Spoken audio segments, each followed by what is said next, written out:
Hi, I'm John Atack. This is my friend, Dr. Nick Child. Do you want to tell us a tiny bit, a little smidgen about your background, who you are and why? Thank you for having me, John. Always a pleasure. And I'm a retired child psychiatrist and family therapist, and I'm based in Scotland. And I came to this kind of field only about 10 years ago, to my shame. And so for 10 years, I've been making up for it by working hard to understand and do something with it. And so that's what I hope we'll cover a bit today. Yeah, and how would you define that field now? What words would you use to talk about what you're focused on? And I know you're very active and have been all the time we've known each other the last 4 or 5 years. I'm active, but I only have a kind of informal coaching role with people who are actually suffering from it. But the main entry point was through post-separation troubles, which I, of course, knew about as a child psychiatrist, and I knew about domestic violence and child. So this is when marriages or when couples split up, and there's the problem of what happens to the children. And what happens to the parents too, and yes, of course. Across the world, the first world anyway, the well-known and perhaps only solution is thought to be family law, which again, there's a history there, but it's kind of drifted into the role of being the only solution, and it is the worst and wrong solution because it's an adversarial system for an adversarial problem.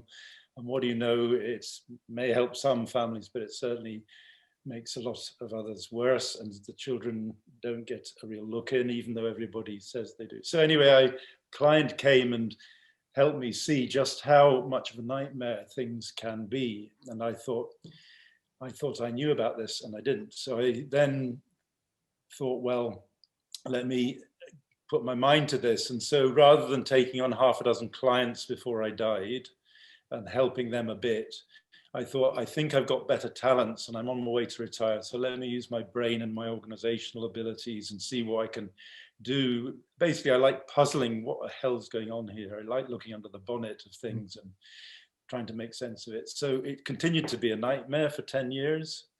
That's for our American viewers, that's under the hood. Under the hood. Possibly well, it's a hat. What's the boot called in America? I've forgotten. The trunk. The trunk. So that's possibly in the trunk. Wherever the engine is. You know. It's a Volkswagen Beetle. It's in the trunk. Right. Sometimes the engine isn't where you thought it was. But I mean, for my life's been very much the same. Of that I could deal with people directly, one-on-one, and that took quite a while to understand how you could help people to. Rather than adopting my ideas, which are crazy and nobody should do that, look where it's got me, but actually being able to think their way out of things and resist. And so for me, it was that I was involved in a group on the periphery, admittedly, but I was deeply involved. When I left, I was one of the few people that was able to stand up against the organization because it hadn't humiliated and abused me yet, did its best thereafter. And I came to realize that this problem was quite significant.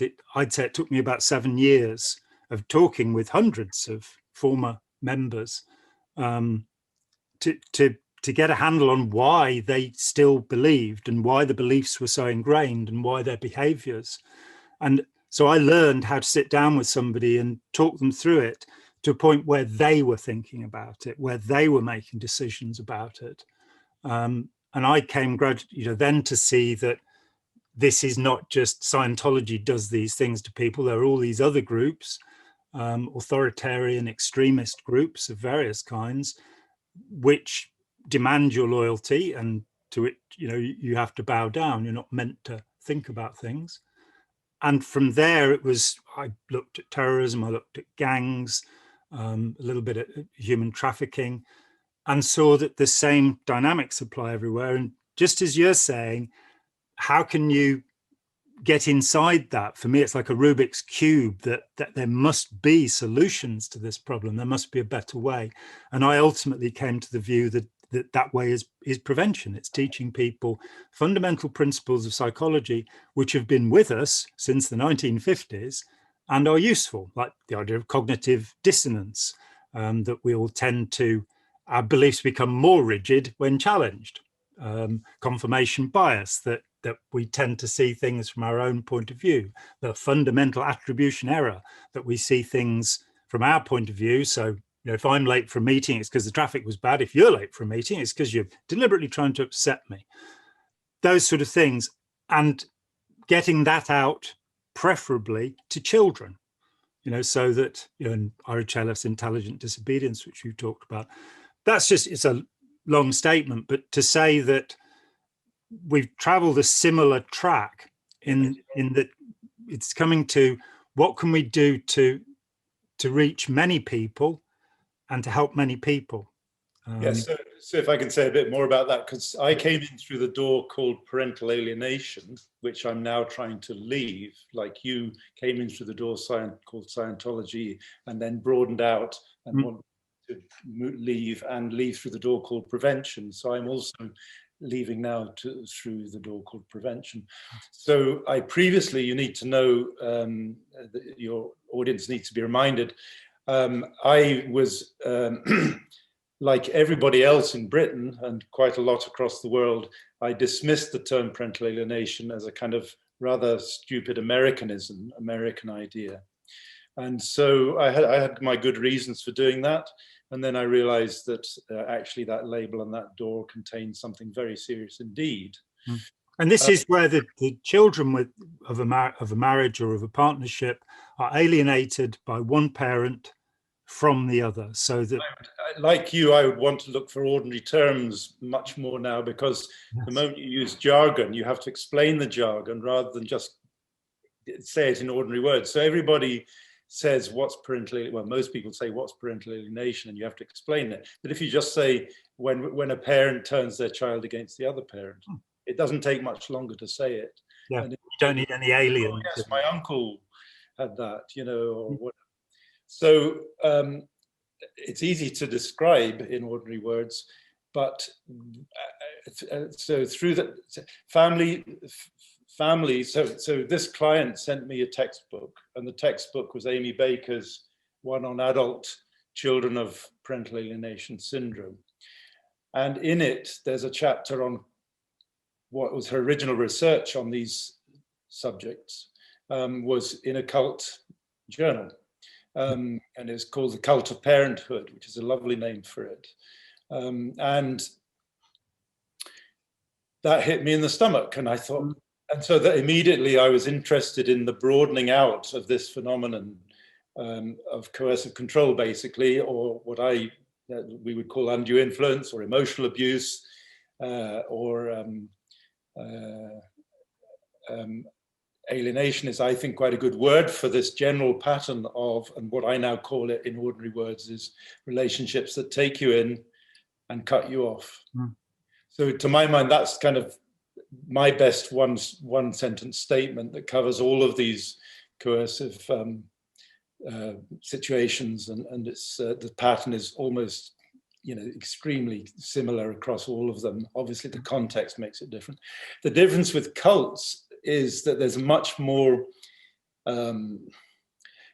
conscious strategic manipulation. So that's what your language tells. Whereas in families, it's often much more to do with raw emotional attachments, family ties, people who've been traumatized, personality disorder. So it can get, and indeed does get, intentionally manipulative in some parents' hands, but quite often it's part of a post-traumatic personality reaction to, I'm losing my kids, I'm going to rage and do terrible things or be depressed, kill myself. Frankly, in the study of cults, that many cults, it's just a natural outgrowth of the leader's personality. That how much any of them think about, how Machiavellian they are in their approach. It seems to be very variable, and some are and some aren't. Mahesh, the Maharishi, as he called himself, and everybody seems to call him, I'm great teacher, or Bhagwan, as he called himself, the supreme God, don't be modest about it, Rajneesh. They do seem to have had a very determined approach, which I would call exploitative persuasion, that they set about doing these things. Ron Hubbard also had a very determined approach. But there are others like Prabhupada, who founded the International Krishna Consciousness Society. And I think he was just genuinely a religious Hindu who wanted to share things with the West that actually proved to be quite damaging to Westerners. You know, only sleeping 4 hours a night is not good for you. And so you have the same situation with parents that we be, again, with a cult leader. If you look at somebody like Ron Hubbard, I'm pretty convinced that he had temporal lobe epilepsy.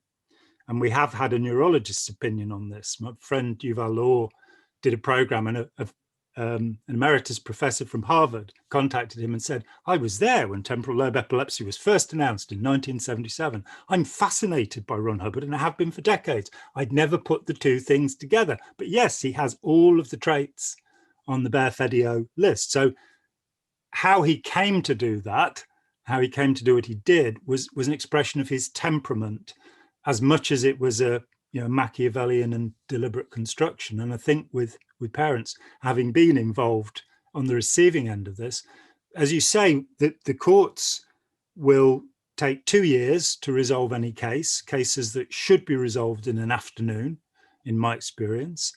They go through all sorts of legal fandango. They should be completely separated from the civil court system and the criminal court system. They should be facilitators, not judges. The whole adversarial, you hire your champion, we hire our champion, and they go and joust with each other over irrelevances.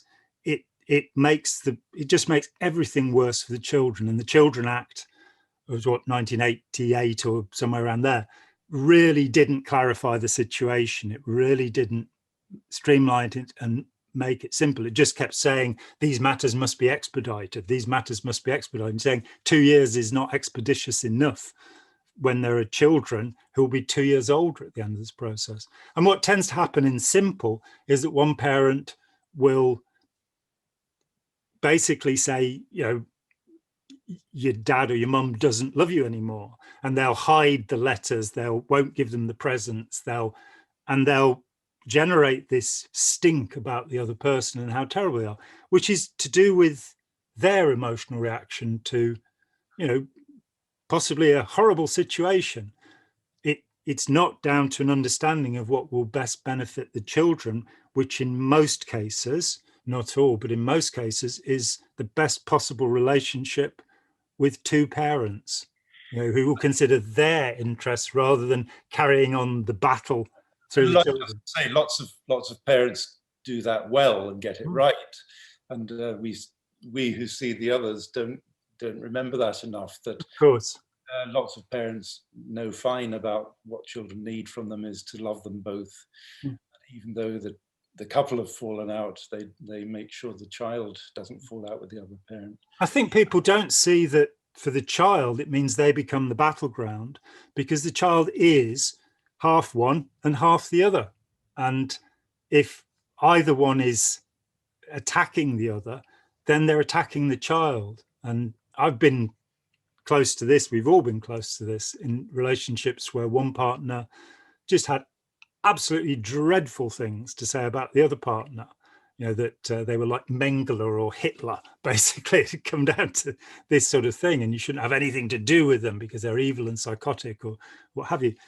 This completely unrealistic situation obtains, and it means, having seen this directly, that a child growing up in that environment can sometimes find that there is no stable foundation for them. And I know of a case of a young woman who basically started drinking with her mother's consent when she was 11 years old. And by the time she was 17, it had become a serious problem. And the father in this situation had been excluded. And, he was evil and wrong and bad. So even though this young woman lived most of the time with her father, she never actually connected with him, because mum had warned her, about So it can even be that it's not even that you're physically alienated. You can have it put into your head that, you know, they're the devil, or you know, whatever paradigm one works with them. So you raise so many points. It's difficult. Yes. Sorry about that. The issue of how evil somebody is or disturbed is the same in all these fields. You know, how consciously and intentionally manipulative they are, how much they're just psychopathic and enjoy this process, and how much you can possibly, in some cases at least, understand the coercive person as suffering the effects of their own trauma. So I usually use a simple explanation. So I used to always say about myself, I'm so helpful. I'm so helpful that I help old ladies across the road, even when they don't want to be. Yep. And I've seen you doing it, Nick. I've seen you. So I point out that it's a lot of people who are coercive and evil actually start out at least from the belief that they've got some good news to give people, some help, something that's going to help more people. Have you heard the news about Jesus? The difference, I suppose, that occurred to me is that in families, you tend to have people just focusing on members of the family rather than trying to convert large numbers of people like a cult leader would. Yeah. The nearest a family gets to having a larger group around it, because families exist in cults and they have a ready-made larger group around them, which is the cult. So you have a sort of at least two powerful layers of undue influence on children. But often you have an extended family that feels like a cult, in that the extended family is totally on the side, say, of the resident parent. Yes. And they form a united Greek chorus at every turn. And the other family, not just the other parent, but the whole of the other family, is suddenly bad and evil and Satan. Yeah. So that's a bit like a cult. The black and white thinking, the polarization, the absence of the 50 shades of grey. But the strange thing is that then the other cult-like system that can be recruited by the resident parent, let's say, who's intent on getting rid of their ex, there's extraordinary gullibility amongst intelligent professionals, teachers, counselors, therapists, court welfare officers, you name it, and they can all be instantly persuaded by this charismatic, you know, all the same things apply to cult leaders, convinced and convincing, believe what they're saying or just making it up, either whatever way. You then have a whole system of a professional system that is ready to go full tilt down the track with the powerful resident parent. And another thought comes to mind is because there's something unconscious, I think. This is a sort of an idea. As soon as one parent leaves first, if they don't leave with the children, there's sort of three assumptions in people's minds. That person must have done something wrong, or they wouldn't be leaving first. Secondly, they're admitting they did something wrong because they're leaving. It's like an admission of guilt. And thirdly, since they're leaving the children, they don't really care as much for the children as the other parent does. Yeah. And somehow that script is very difficult to revise, I think. And it's so that, you know, if you come for prevention, you know, I would, if there's no other way of preventing it, this is such a nightmare. And there's this system that has now become institutionalized and everybody doesn't know about, and yet everybody supports. And family law can't be, you know, still thinks it's the right system, even though there's huge reports now written on why it isn't the right system. That if you, I've lost my trail, my train of thought, that that you know, that person, the only way of preventing it, that's what I was going to say, is never partner up. If you do, don't have children. It's like Philip Larkin all of a sudden. That's right, exactly. And And if you do have children, never separate.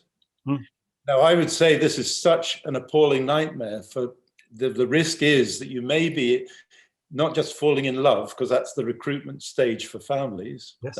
That's the point where you're bombed with love, internally and externally. That's where you aren't thinking straight unless you're in a culture that arranges marriages, which I now have quite a lot of respect for that system. But if you're falling in love with somebody who actually is going to become a difficult person or coercive when you split up, that message, it's such a nightmare, it's so appalling. It'd be better not to get together with anybody, and better not. Would keep the population down though, wouldn't it? And that is a problem. So well, it would solve a lot of other problems too, eventually.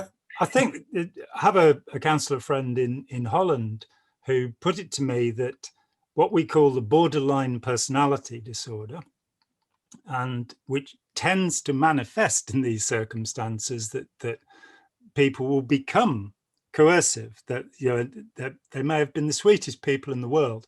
She suggested that there's no such thing, that actually what we call borderline personality is post-traumatic stress disorder. And I don't fully agree with that, but having lived around borderlines,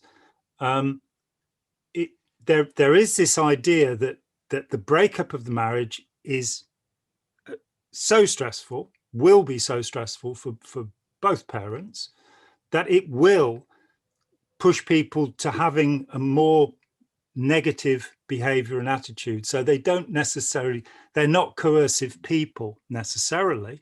They're just people who've been put into a situation where, as you say, there's a script that's running.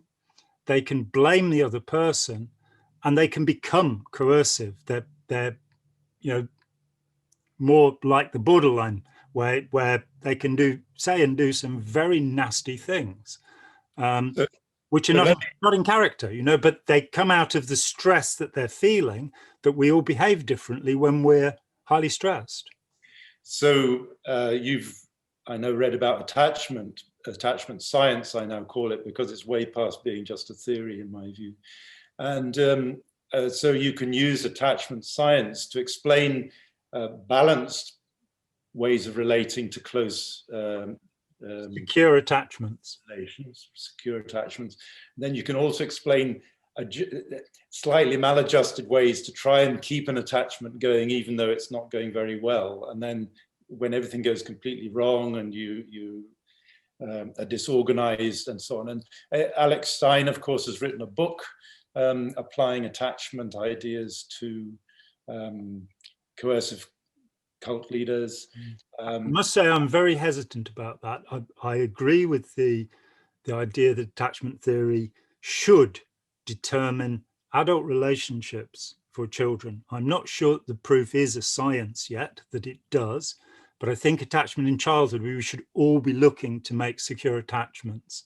So for example, when we're looking at post-traumatic stress disorder, it's said that 15 or 16% of people don't get it. I am one of those people.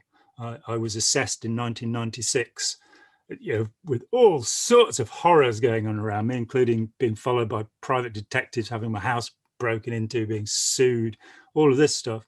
I was assessed by a consultant psychiatrist who said, you don't have PTSD. And given what's going on, you should have it. So the point is, I would say that probably because I had a very secure attachment as a child, I am more resilient. So I think that's true. But I think judging adult relationships in the same way that we judge child relationships is dangerous, because Alex herself actually came from a very secure attachment as a child and then entered a disorganized attachment. Yeah. So I think we have to be, you know, as a child, you have a couple of caregivers.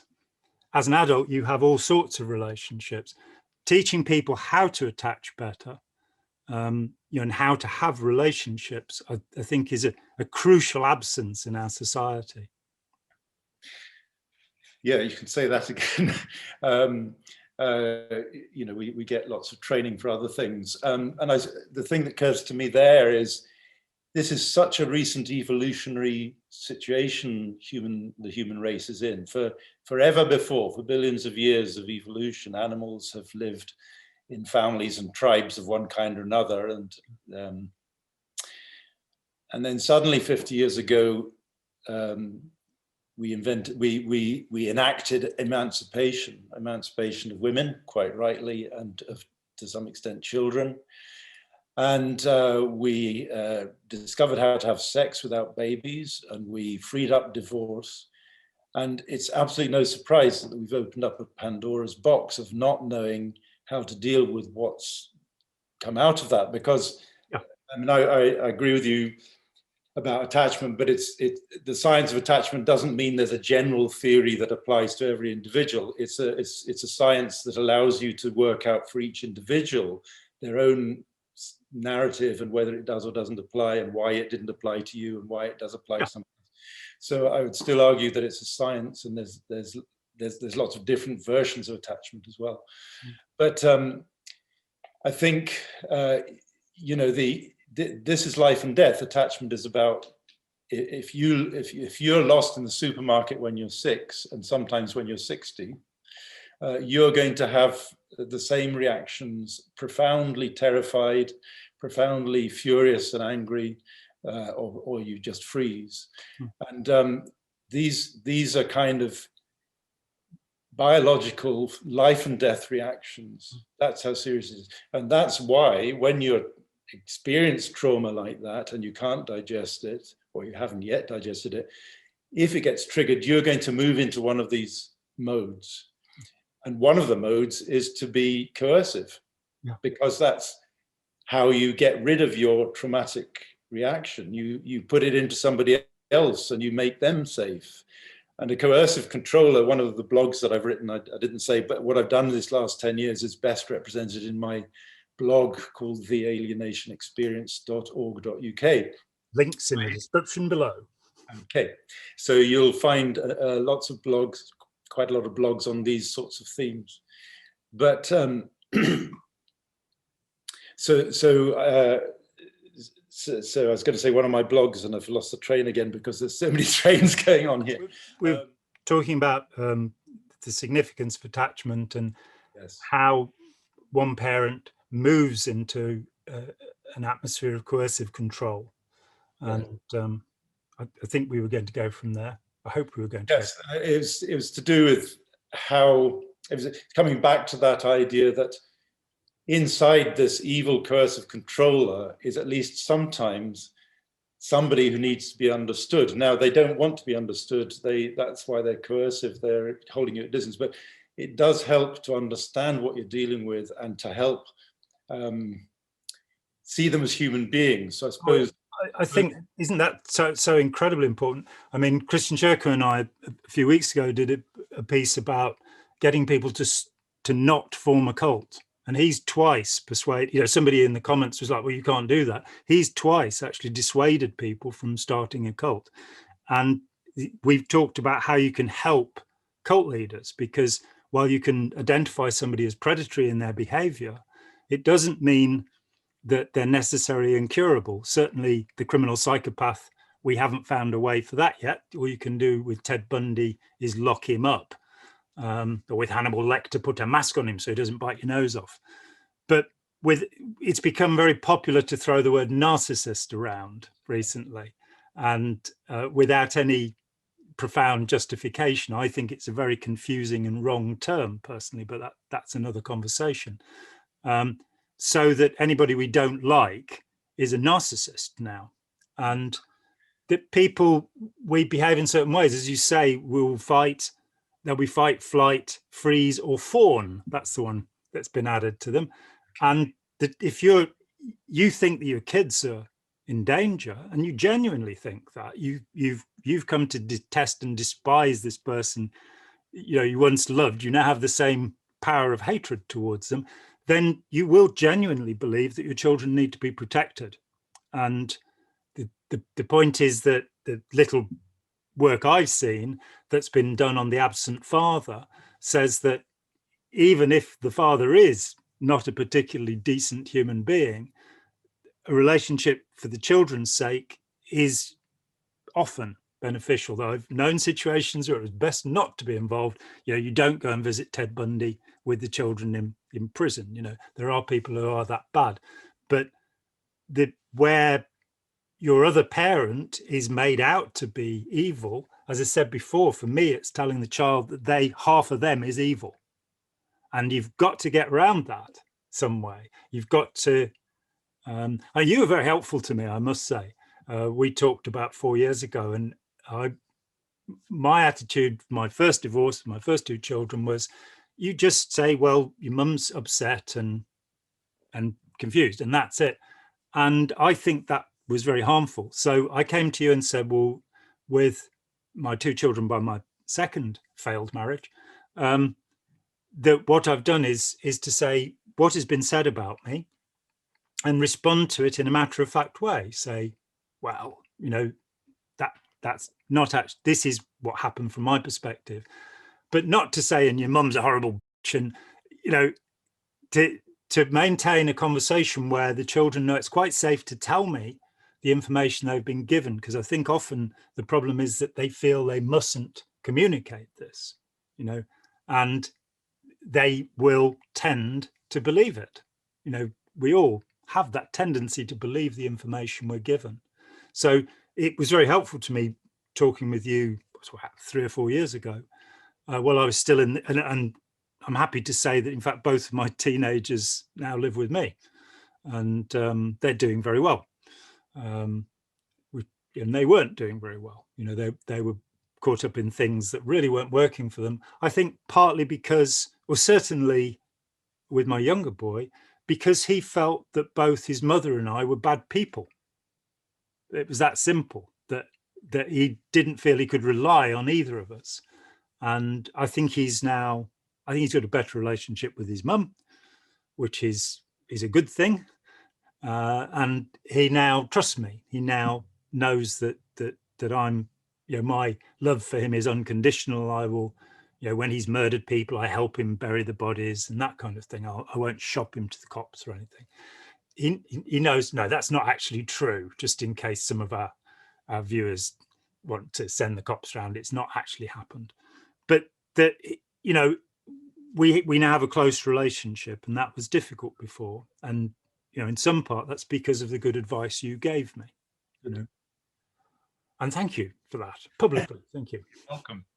I mean, just applying to my own situation without the details, I am so addicted to helping and being helpful. I can do my job. That was different. I could do my job and kind of go home and forget about it.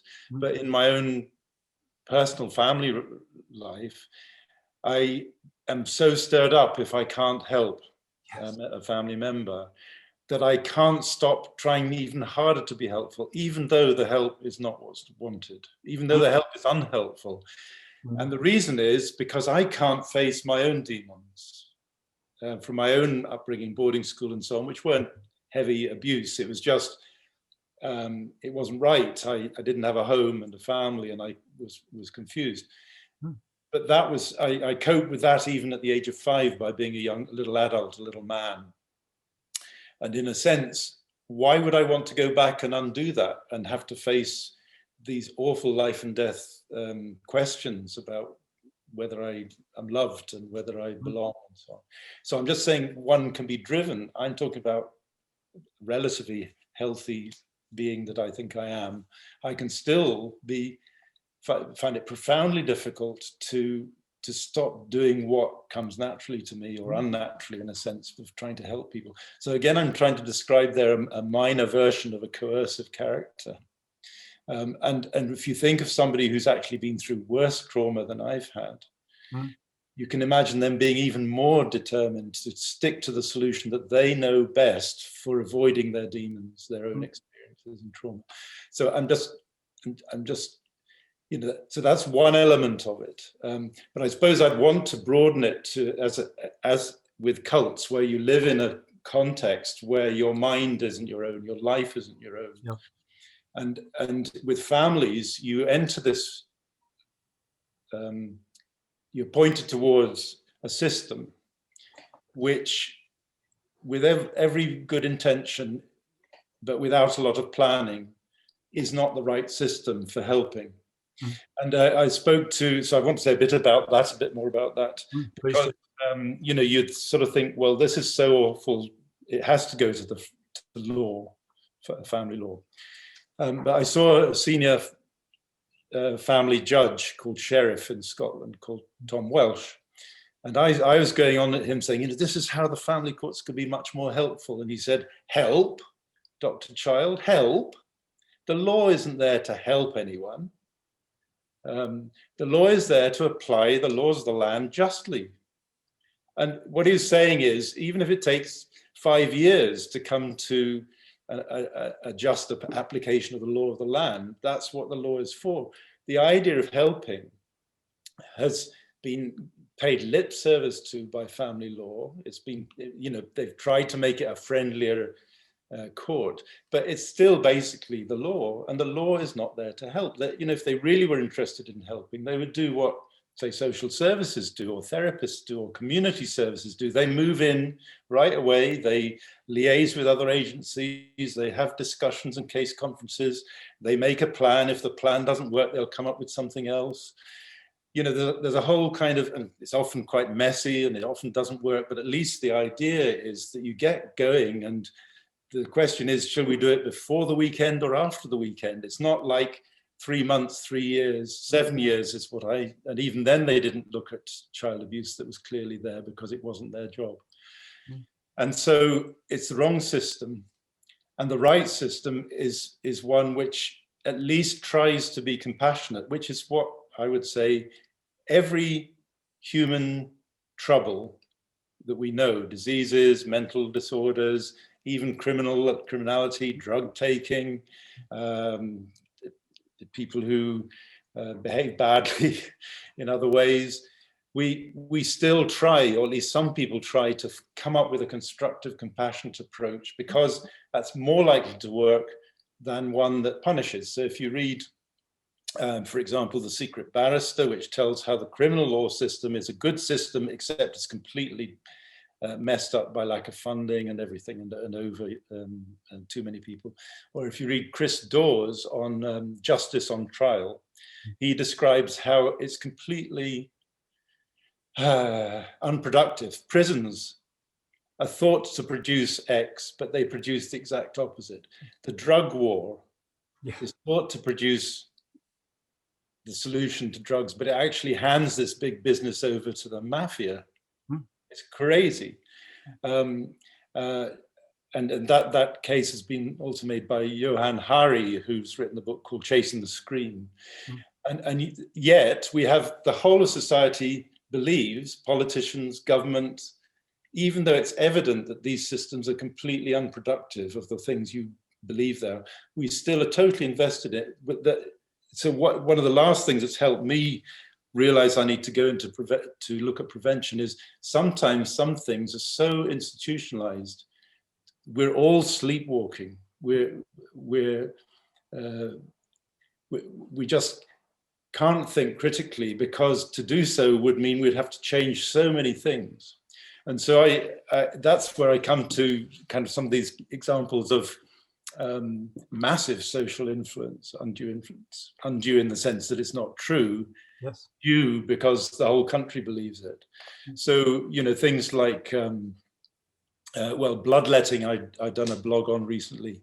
For thousands of years, people have done bloodletting all over the world.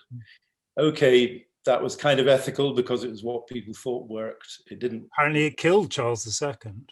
And it killed Washington, I think. Washington ordered bloodletting, and he probably died not just from bloodletting. The thing is, the Enlightenment comes along when science begins to grow. You're allowed to count things, like you could count the number of patients who did improve and count the number of patients who didn't improve, but they didn't do counting. Look at something like Semmelweis and washing your hands after you've cut up dead bodies before looking after mothers who are giving birth.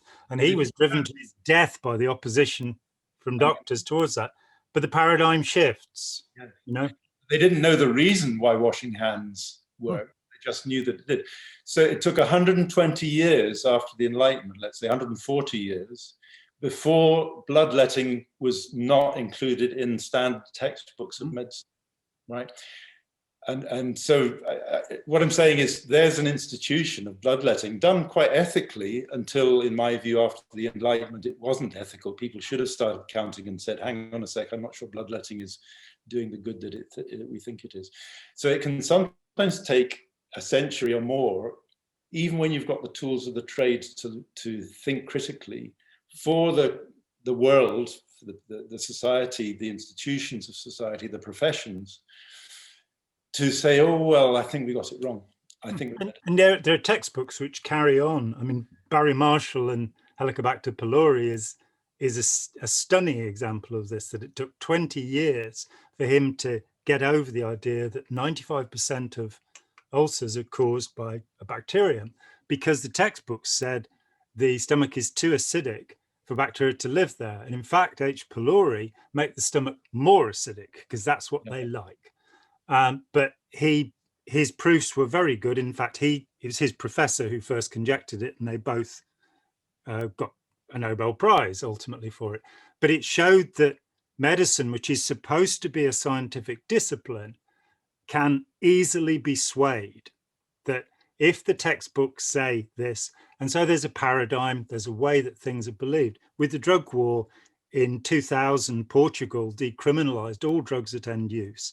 Their violent crime dropped, their alcoholism dropped, their heroin addiction dropped, because people now were no longer being treated as criminals, but as people who had a health problem. And heroin is a health problem, that's for sure. Made far worse by having to go out and steal car radios so that you can buy the stuff. So that would be a good way of framing what a prevention of post-separation, family separation would look like. It would look like turning something that seems to be a battle between a good person and a bad person, or whatever it is, with the child being used as a weapon in the middle.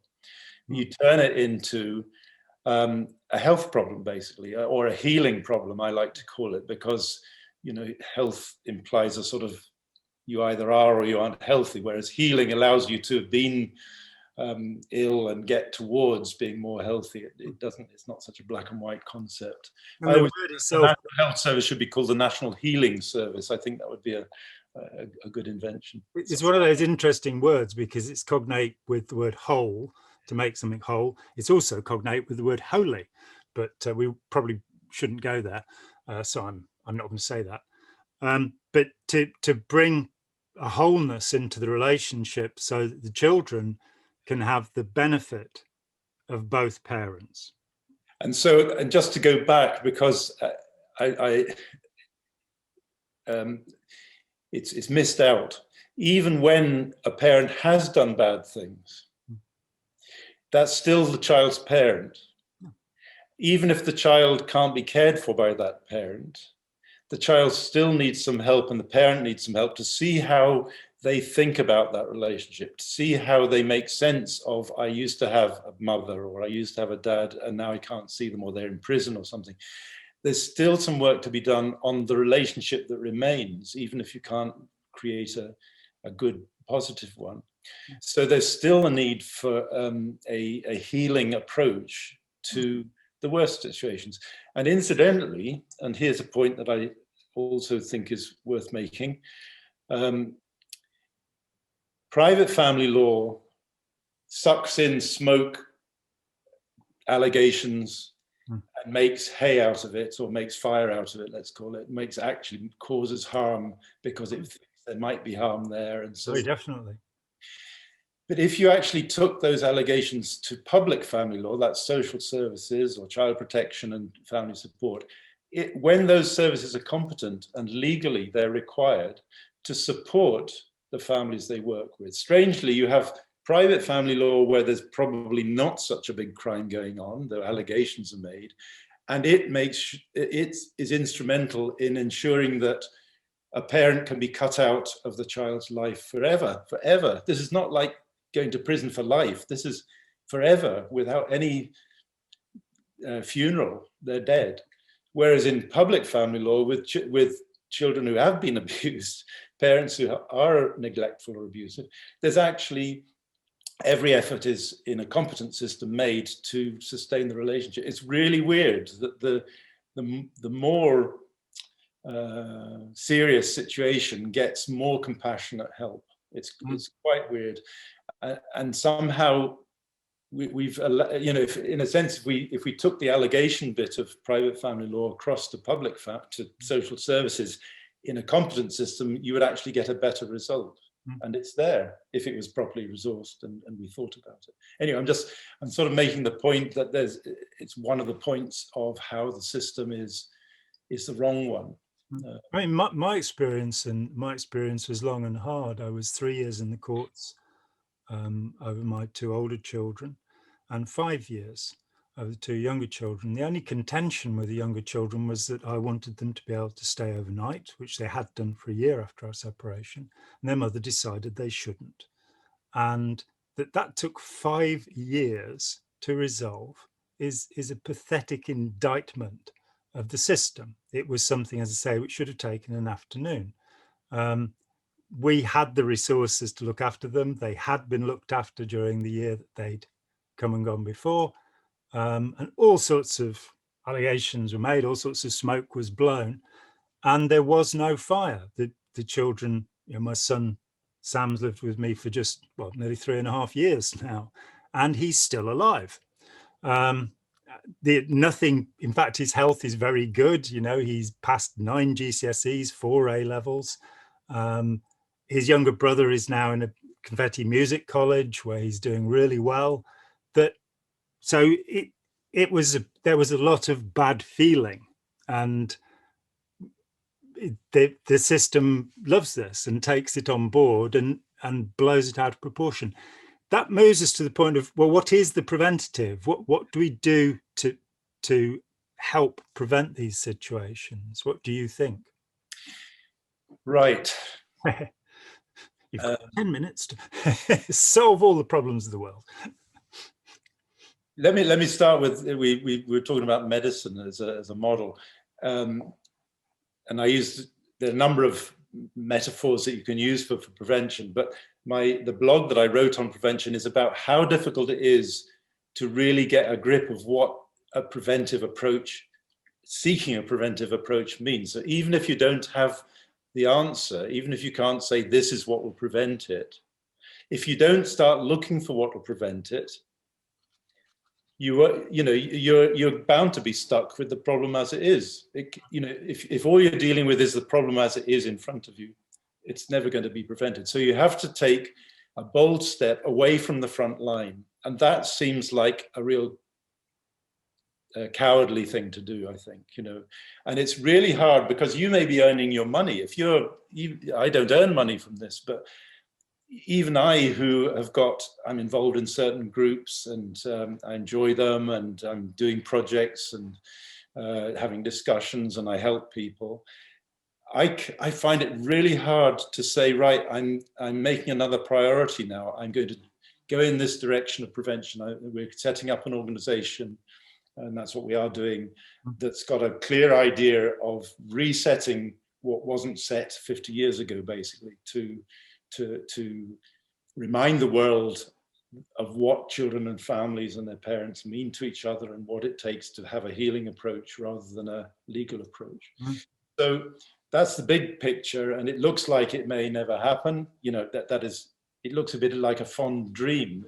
People will say, well, how is that going to deal with the case I've got in front of me? And you have to say, well, I can't promise that it will, but we need to try any means that looks sensible to have a go at it. The metaphor I like to use is cholera, or something like that, because cholera is treated by medical teams at the front line. It's quite easily treated.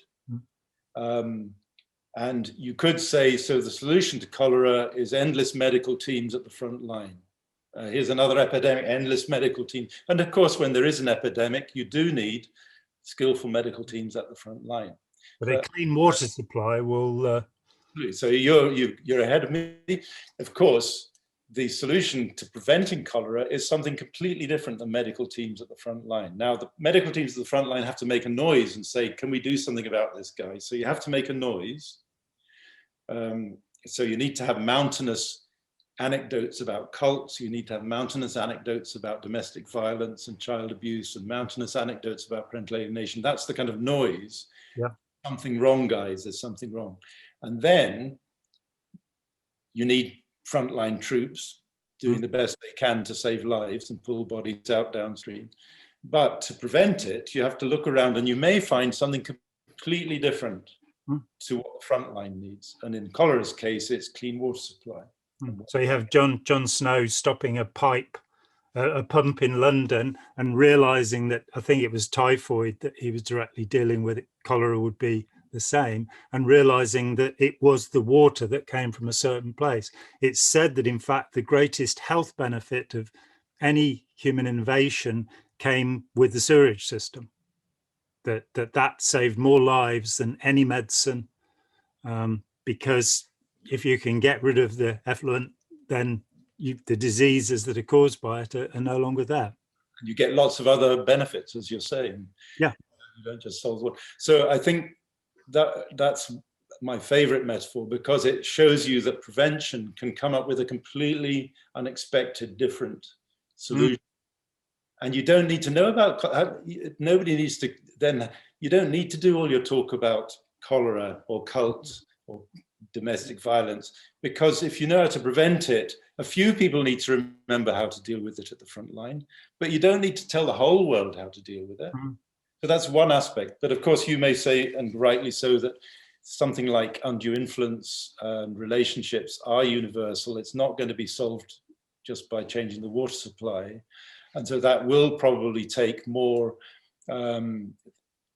policy, more education, more building resilience and knowledge, and the younger the better. Of course, for cults, teaching teenagers may be the right place and what to do. But with children, they're already in the family group. And so it's very difficult to think of how you would educate young children to recognize that they were being mind controlled about their other parent. Or I mean, I moved away from the notion of cults a long time ago, and I think that the problem in our society is authoritarianism, and by that I mean two things. The first is that there are bullies among us who think they should be in control. They're not authoritarian. They don't use science. They don't care about democracy. Then there are people who want to be told what to do, and that our society has a huge tendency to just perpetuate this idea of do as you're told. You know, put your hand up if you want to go to the loo. And I think that's where Ira Chaleff's idea of intelligent disobedience becomes important, that the clean water in this case is understanding, and I think it is the important understanding. I have no political bent. I don't like the idea of state control, whether it's from the right or the left. I do believe that people should have as much responsibility as we can be trusted with, which is probably a lot more than we are trusted with. But I think that understanding that information is the water in this situation, and information becomes diseased. It carries diseases. So teaching people how to deal with information, how to assess information, you know, is it fake news or not? And there are some that's one of the things that bothers me, that the solutions in this area are actually quite simple.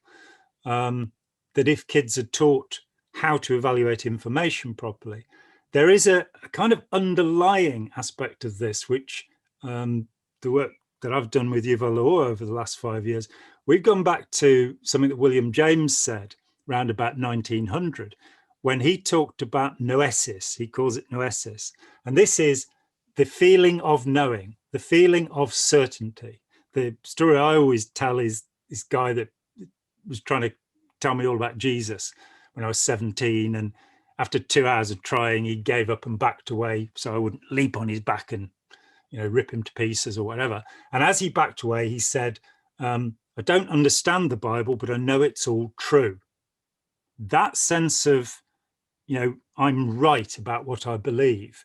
And it's passed on from generation to generation, rather than saying, think about why you believe that, understand the emotions that are being roused in you. And with Yuval, his work points towards awe, and that can be a very high feeling, and it can be a feeling of terror. Awe can be that these very strong emotions tend to fix us to things and make us incapable of thinking. So in the countercult world, there's a lot of talk about critical thinking, whatever that might be. I could use a Socratic argument at the age of 14. That wasn't a problem for me, critical thinking. What was a problem was I had an emotional distress, and it was not, I actually did talk to a friend who was a psychiatrist who proved to be, so, oh, well, that would be a professional consultation and I'm not telling you anything, which wasn't very helpful. I talked to a GP who had nothing to offer. When I first met Scientology, I actually phoned up an Anglican vicar because they claimed to be a religion and said, what do you think? And he said, don't know anything about it. So rather than going and asking about the government report, which had been issued 3 years before, he didn't know anything about it. So the society, the establishment failed me, and I joined this group, and along I went. That was a lack of information, and teaching people how to get information rather than a school system that's based on memorizing and regurgitating. We know from the PISA tables taken every 2 years that Scandinavia always scores highest in literacy, and yet they don't start teaching it until the age of 7. And in Scandinavian schools, you only have one examination. That's the final. You don't sit tests and exams. So all of this SATs and getting people to do this, the Michael Gove view that everything's got to be examined, it's failed. And understanding, Sir Ken Robinson's work is very good in this area. Understanding that we need motivation, we need to understand what we're doing and why we're doing it. And that doesn't mean potting people into little exams and things to do. It means getting to the fundamentals, which is, what is relationship? How will I relate with people? What are the signs of somebody who's going to be abusive in a relationship? What should I be looking out for? And often those things are very simple. Does the person lie? Does the person make promises that they repeatedly fail to keep? Does the person borrow money and not give it back? That there are very simple things. Is the person mean? Do they say unpleasant things about others? Do they divide me against? Do they take unnecessary risks? Do they try and push me into taking risks? And we have this pattern. There's a woman called Terry Moffat who for 3 decades has been studying criminality in adolescents. And I think she says that 80% of adolescents will break the law. And she advised the new Labour government when they wanted to really be tough on crime and every child that did anything would be, sentenced. And she said, this will create more criminals. That's all it will do. Because for most of these kids, this is a natural rite of passage. But she said that she'd believed that the 20% that don't do these things were the sort of weak, wimp, coward kids. That was how she started. They were the ones that didn't dare. But her research actually shows that they're the ones that come from stable homes. They're the ones that are satisfied in their home life and don't feel the need to vandalize phone boxes or shoplift or whatever. And I think that's an important insight, that trying, the stability of the family and an education that allows children to question, to assert themselves, and to check information.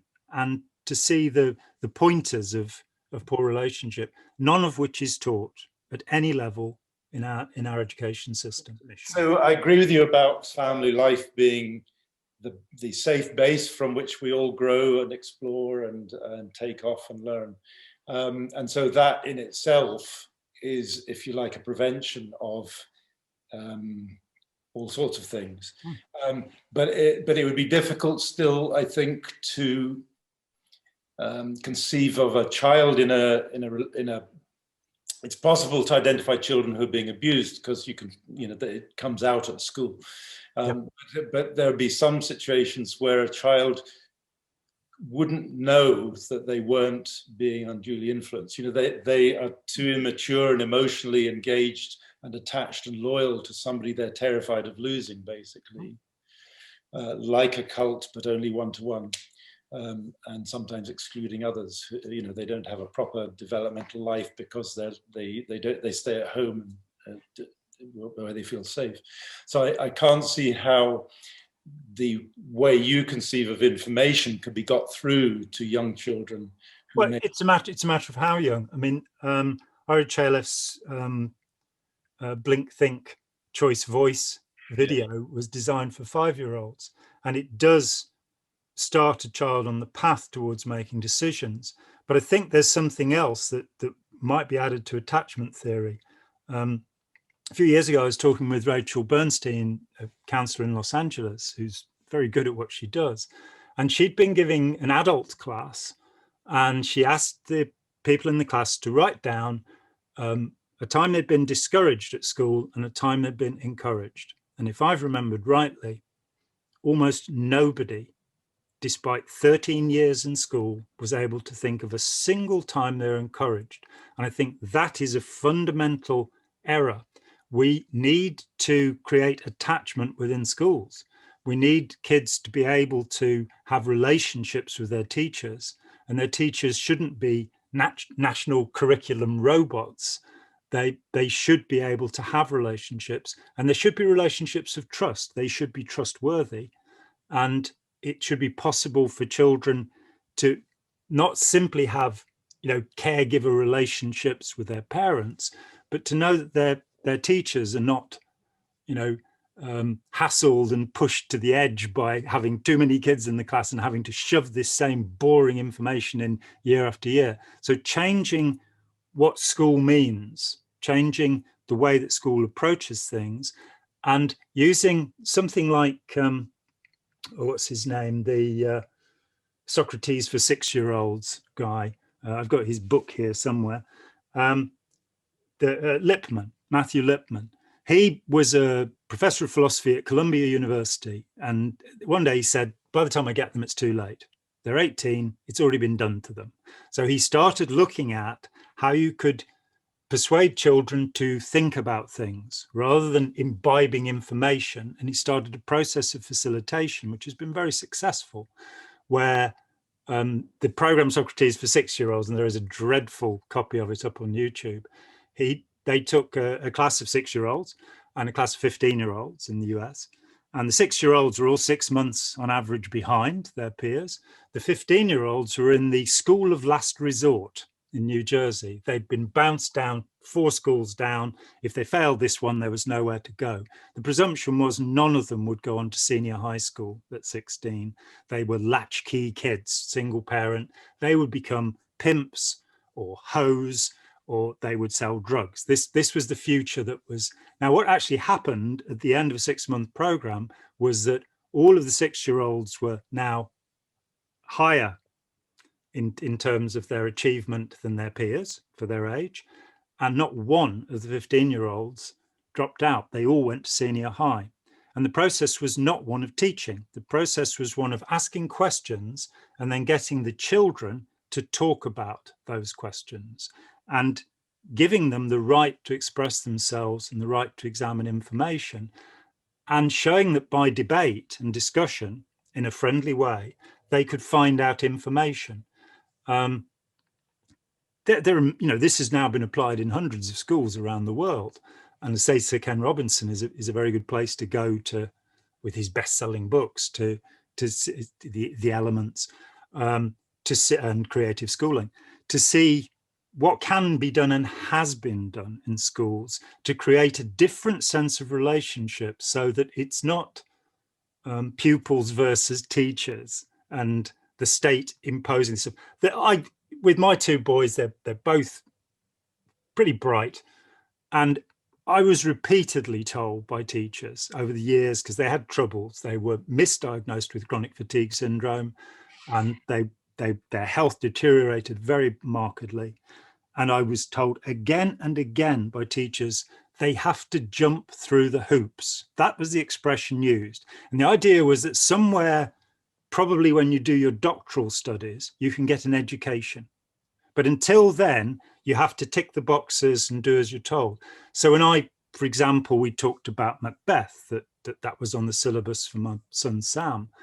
And I got interested in Macbeth. I thought, well, he's reading Macbeth, great. And somebody had recommended to me a book called 1606, A Year in the Life of King Lear, something like that.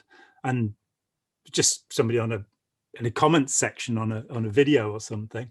And I got this book, and you find out why Macbeth was written. 1605, 5th of November, the attempt to kill the king. The king hates plays. Queen Elizabeth loved them. Shakespeare finds himself running the king's players, and the children's players have just all been put in prison because King James is upset with a play they've put on. He is the author of demonography. He is a great believer in witchcraft. He believes that he's descended from Banquo, and there's a contemporary thing. Now, to me, these stories, Hubble Bubble, Toil and Trouble, they're the only two killings in all of Shakespeare that happen off stage. The killing of the two kings in Macbeth. And everything fits together. This information was guaranteed to make Sam fail the exam, because the exam is marked by robots. You have to say these things, and they have to be said in this way. So the point is, I mean, I dropped out of school at 17. I didn't do well. It wasn't a good environment for me. I had a couple of years in art college, but you can't really call that an education. Yet I'm pretty sure that if you sat me down with my peers from school and we went through the school subjects we did, I will know more about those subjects than they do. I had the lowest possible grade in English literature. I'm pretty sure I'm the only person in that year who became a writer. Stephen Fry tells a similar story. There's something very wrong, something rotten in the state of Denmark, if we move over to Hamlet, that we should be developing curiosity and fascination. And our schools are instead places where they turn up the heat to make the children fall asleep. So let me interrupt. Let's say I agree with, we agree with that. Yeah. Vision of why a better schooling and why it needs to be done. Yeah. And the next question is, how do you engage the rest of the world, in a way that gets them interested in that argument that you're putting forward, that schools ought to be radically rethought? So if I can use that as a way of bringing in the thing that just this weekend in the Guardian Weekly that I sent you a copy of. Unfortunately, it's not publicly freely accessible online. It is accessible if you pay the Guardian a fee. And it's a story by, remember the name. Oh, I got it. Yes, it's called Going Deep, the article, or Lost in the Flood is its other name, by Alex Hearn. So I hope eventually it will become accessible. But if I just summarize what the story is, it's a long essay hung on to the story of a couple where at lockdown, one loses their job and the other has to kind of work from home. They're locked into their house. And so the husband becomes 24/7 involved in the internet and social media, and basically is drawn into the kind of QAnon, basically all the conspiracy, and it's very subtly done. And the article describes how QAnon works and how it's like a cultic system. They use the word cult, comes into your house and claims his mind. It's worth interjecting. The FBI have actually defined QAnon as a terrorist organization. It has 3 million members in the US. So here we've got, in your own house, with your wife bringing you cups of tea, you are having your mind taken over by QAnon. Now, my point is not to tell that story just on its own, though it's a really interesting one. It's an illustration of how a modern form of cultic persuasion, exploitative persuasion, if you like, or just persuasion, because who knows what they're exploiting it for, but takes over in the house, in your own home. It's not as if you have to go to somewhere else, in front of your family. So you've got cult doing it what it always does, dividing, cutting, taking people in and then cutting them off from family. So it's a beautiful example of cult meeting family. And the point I want to make is, here is something everybody in the world probably, well, most people who live in houses and have the internet will know that this is what lockdown invites into your house, that you become locked in, obsessed, fearful, all kinds of fears are stirred up. And you've lost. COVID-19 is a plot to reduce the population to 500 million by Bill Gates, who's going to microchip us all with the vaccine.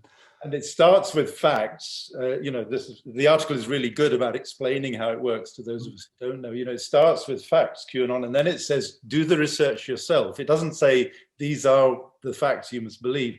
And so it manages to recruit people to almost believe all the conspiracies there are in a conglomerate. So the point is, here's something that many, many more people than usual will know about. Go back to how we were saying, nobody believes cults really are a problem because it hasn't happened to them, and it wouldn't happen to me anyway, would it? Nobody believes that after separation that their loving relationship would go so embittered until it does. So it's I call it the deep end syndrome. Only when you fall in the deep end do you suddenly realize that it is there, and then you don't know what the hell's going on, and you haven't a clue what it is, and you don't know where to turn. Hope that there's a lifeguard standing at the side, because otherwise you're going to drown. So the point is, here is a vehicle, this article, which contains in it something that is much more real to many, many more people. And so I'm presenting it as an example, a sort of possible example that's just happened of how you're going to reach more people to understand more about undue influence, more about cults, more about the way families are divided. So I'm just presenting that as a kind of little story of how prevention, how awareness gets engaged and raised. There's a wonderful documentary, which I think is on YouTube, called The Brainwashing of My Dad. And Steve Hassan's been recommending it for a long time. And I finally watched it about 6 months ago. And it's about a man in his 70s, maybe early 80s, who has gone from being a patient, tolerant, kind man to being a shouting fanatic, because he's been exposed to Rush Limbaugh, Fox News, and all of these feeds. And the filmmaker starts finding other people of her generation whose parents have been similarly turned. She finds somebody who says that because she mentioned something positive about Barack Obama, her father now no longer talked to her. It gets that bad. What is fascinating is that the very sensible wife of this man cut his feeds. Because he didn't know how to work his computer, she gave him different information feeds. She cut off all of the right-wing radio. These people like Limbaugh, who just lie their heads off. There are no two ways about it. They just make things up that really don't have any base in evidence. And he came back down again. And at the very end of the film, and I hate to spoil it for you, he admits, he says, yes, it transformed the way he looked at the world, and he can't really understand it. But this hate mongering, this, control of feeds, which I think Facebook is tremendously guilty of, Twitter is tremendously guilty of, that you get the echo chamber, and you get people start to believe things which are nonsense, which is why teaching as early as possible, teaching kids to sit back from information and first of all go, where did it come from, and what is the qualification of the person saying it? And I mean, when I left Scientology in 1983, the first thing I realized was that I'd been lied to about certain things. One of those things was nutrition. We were fed the books of Adele Davis, who had not fallen from grace at that point. Later, she lost a court case because her advice had been taken and a child had died. And it turned out that her books, which are, how to eat right to keep fit and things like this, advocating masses of vitamins and things like this, it turned out that she'd hired researchers to collect the names of papers to put in the backs of her books without those papers actually ever being referred to. It just made the books look better. So I kind of went, well, first of all, I need to find out what's the standard advice about nutrition. And I found a book by a professor of nutrition from one of the London universities, and I read that.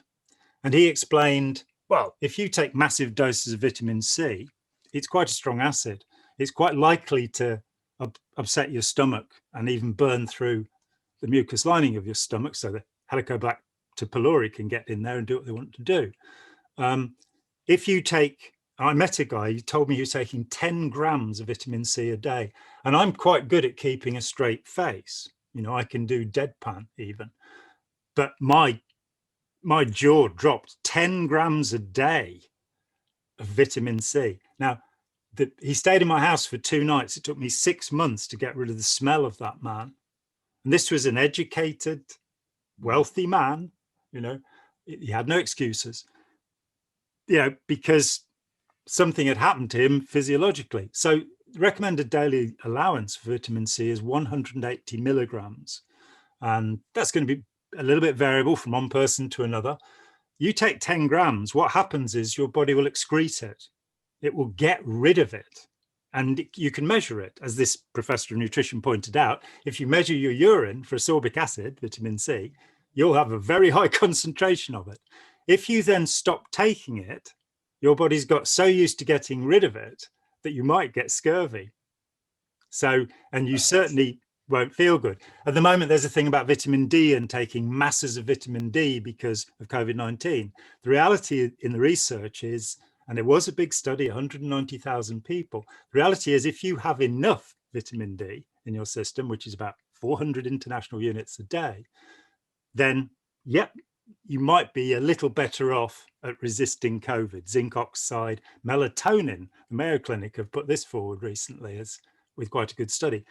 But the point is that it made me go, if somebody has a strong opinion about something, I should go and see what the standard opinion is. And it could be wrong. They could be saying there's no bacteria living in the stomach. I should find out how qualified the people are to say this. David Icke used to be a goalkeeper for Ipswich Football Club. So he probably knows something about football. When it comes to the Queen being a transdimensional lizard, he himself has admitted that was a drug trip when he was taking ayahuasca.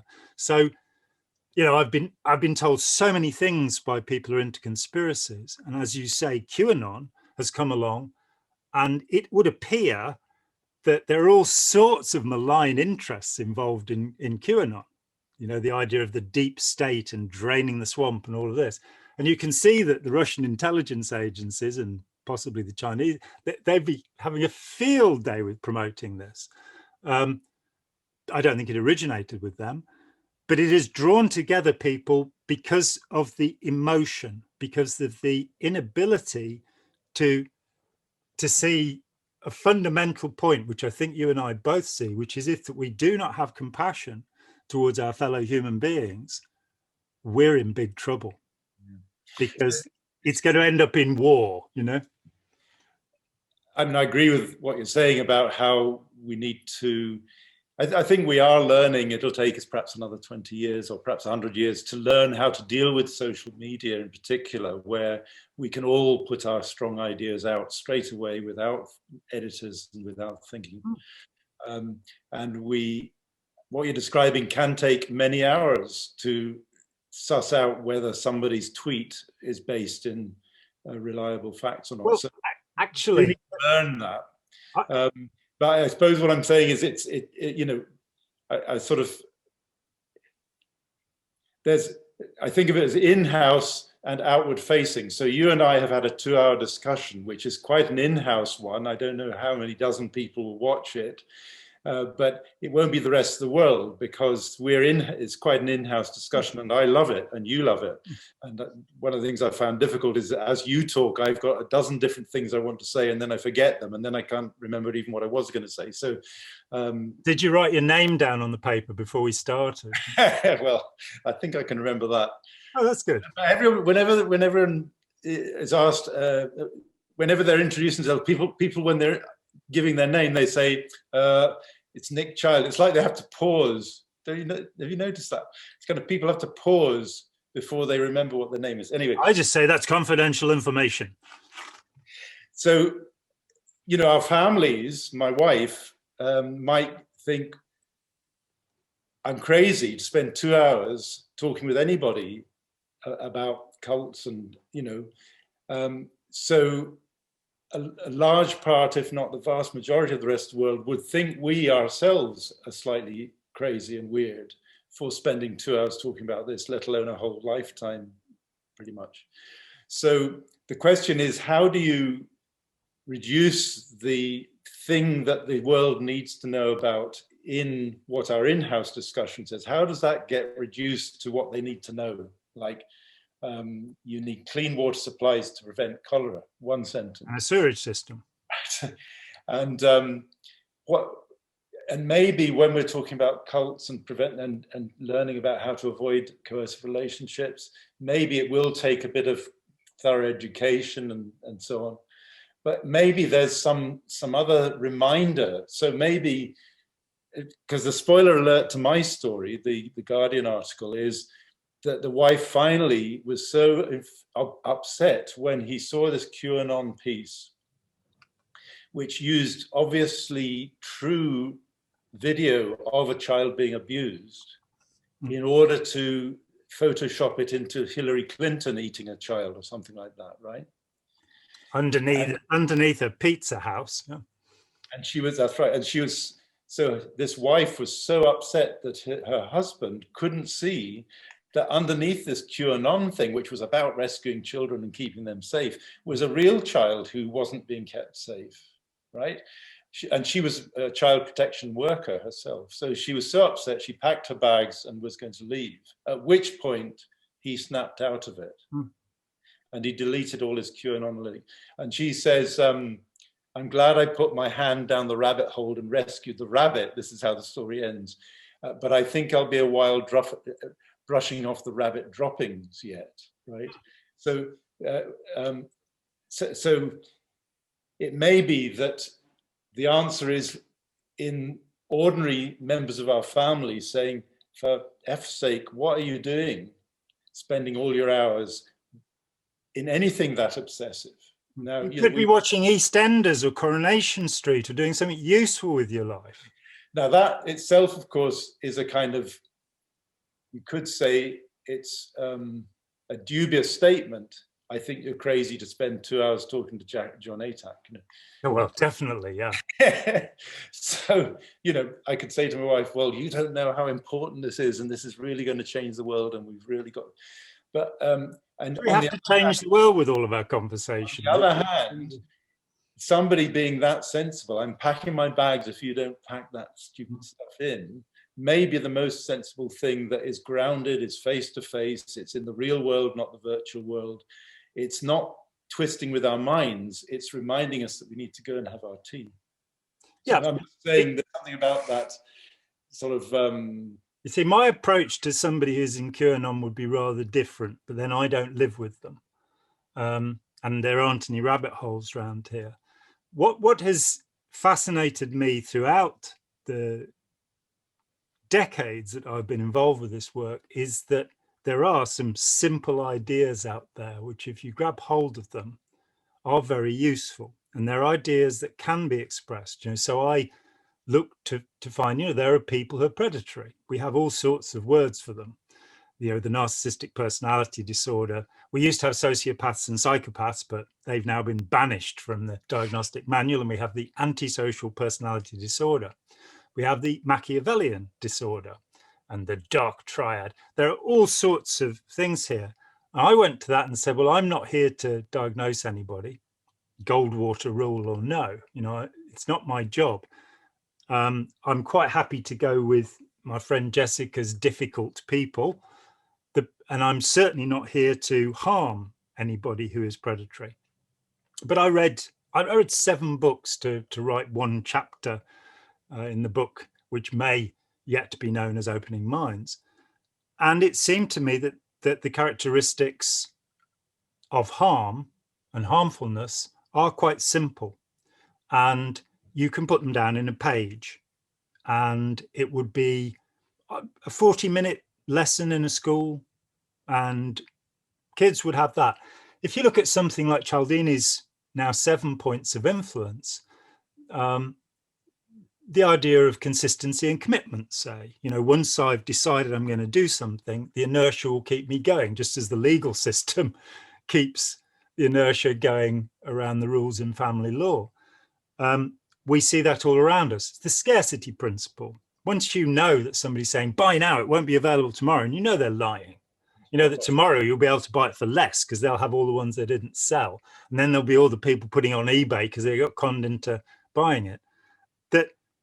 And in one of these instruments, I wrote to the eminent Anthony Prakarnis, who's the co-author with Aronson of Age of Propaganda, which is a book I think everybody should read. It's been the university textbook on propaganda in the English-speaking world for 3 decades now, and in various revised editions. It's extraordinarily readable, and it shows you how people like Greenpeace use the tricks of manipulation to get you to donate to them. And that kind of puts me off, I must say. But he's the editor of Influence magazine. I've come to know him a little bit, and I wanted to write a piece about fake news. So this is a couple of years ago, and I wrote to him and said, trial balloon. In 1938, the Institute for Propaganda Analysis in the US, before it was closed down because of World War II, put a very simple list together. And I hoped that he would come back to me and say, oh, that's so out of date. And he would point me towards what I needed to know. And instead he came back and he said, it's a really good list. That list's on Wikipedia, the Institute for Propaganda Analysis. We've just done a piece about it, which we'll be putting up possibly before this goes up. And it's sort of, again, 40-minute lesson in school. You see that, a glittering generality, for example, you can spot the tricks and the way they're used, and the way that, there is no real evidence, and that statistics can be massaged, all sorts of things. So I think these are all, I think they're things that are quite easy to teach children. Once we get away from the notion that we've got to break philosophy, the Greek subject, into geography, mathematics, physics, chemistry, biology, once we realize that the most important thing, schools are not there to teach academic things. They're there to socialize children, to prepare them for society. I had an education welfare officer who tried to persuade me some years ago that school is the model of society. And I said, no, school is the model of the military. That's in society, you will actually be allowed to offer your opinion. You won't just be ordered to do something and have to do it.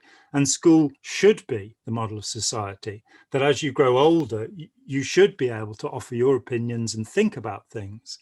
And that's really not the case. So understanding what education should be about, it should be about creating good citizens, absolutely. Pro-social people who want to help other people, and not necessarily as much as you and I do, because that could be a little bit obsessive, but to create social coherence rather than creating division and enmity. So, for example, we have quite a problem with the terrible attack upon those of the Muslim faith throughout the Western world. In the US, it's so bad. I'm told that 70% of Arabs in the US are actually Christians, but they're still being attacked because they're Arabs. And there's some presumption that Christians don't realize that Allah is just a word for Jehovah, that it's the same bloke that they're worshipping. And it struck me that, and I've written about this before, that there are two little pieces of history, each one of them a 40-minute lesson. One of them is the effect of Islam upon Christendom in the 12th and 13th centuries, that we got algebra from them. We got the quarantine system from them. We got optics from them. That so much that washing, people started washing for a while. It went out of fashion again. By the time of Charles II, who we've mentioned, it was fashionable to have very clean linen, but not wash your body at all. So we didn't follow the lesson thoroughly.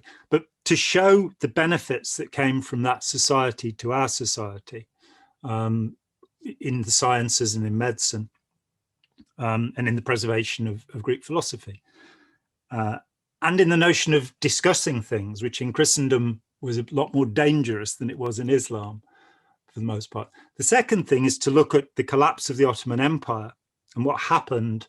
And we have to put Israel over to one side because it's too contentious to be teaching children about that, I think.